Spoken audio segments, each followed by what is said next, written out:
पुलवामामध्ये 40 जवान ज्या पद्धतीने मारले गेले, आता ते मारले कोणी हा परत प्रश्नचिन्ह आहे, परत राजकारण येत आहे ना. राज्यपाल सत्यपाल मालिक जे सांगतायत की वारंवार आम्ही सांगितलं की त्यांना रस्त्याने घेऊन जाऊ नका, म्हणजे सरकारला त्यांना मारायचं होतं राजकारणासाठी.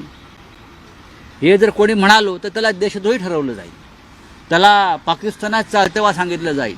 पुलवामानंतर हल्ला का झाला नाही पाकिस्तानवर, उरीनंतर का हल्ला, सर्जिकल स्ट्राईक वगैरे ठीक आहे, आम्ही पण गल्लीत करतो बरं का, असे स्ट्राईक आम्ही पण करतो रोज इथे मुंबईमध्ये. आम्ही 50 सालापासून स्ट्राईक करतो विरोधकांवर. हल्ला जो इंदिरा गांधीने केला, जो लाल बहादूर शास्त्रीने केला या देशामध्ये, त्याला आम्ही हल्ला म्हणतो. बैठका कसल्या घेत आहे हो. बिहारमध्ये पण निवडणूक आहेत, बऱ्याचशा चर्चा आहेत की त्या अनुषंगाने पण झाला असावा का? नाही, त्याच्यावरती मी आता बोलणार नाही. ते बोललो तर राजकारण होईल.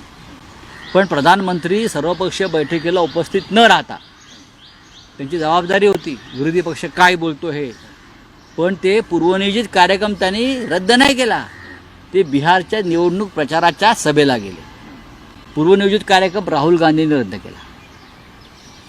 अमेरिकेतून आले, काश्मीरला गेले, सर्वपक्षीय बैठकांना उपस्थित आले. याला म्हणतात कार्यक्रम रद्द करणं आणि मौन बाळगणं किंवा दुःख बाळगणं.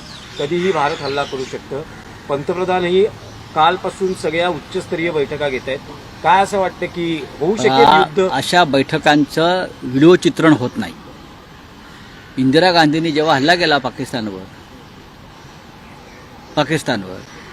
तेव्हा तिने जनरल माणिकशॉंना बोलवलं आणि 5 मिनिटं ब्रेकफास्टला बोलून सांगितलं की मला पाकिस्तानला धडा शिकवायचा आहे, सैन्याची काय तयारी. माणिकशॉंने सांगितलं. त्यांच्या सिनेमात सगळं आहे. एक सिनेमा आला होता ना भाजपा पुरस्कृत.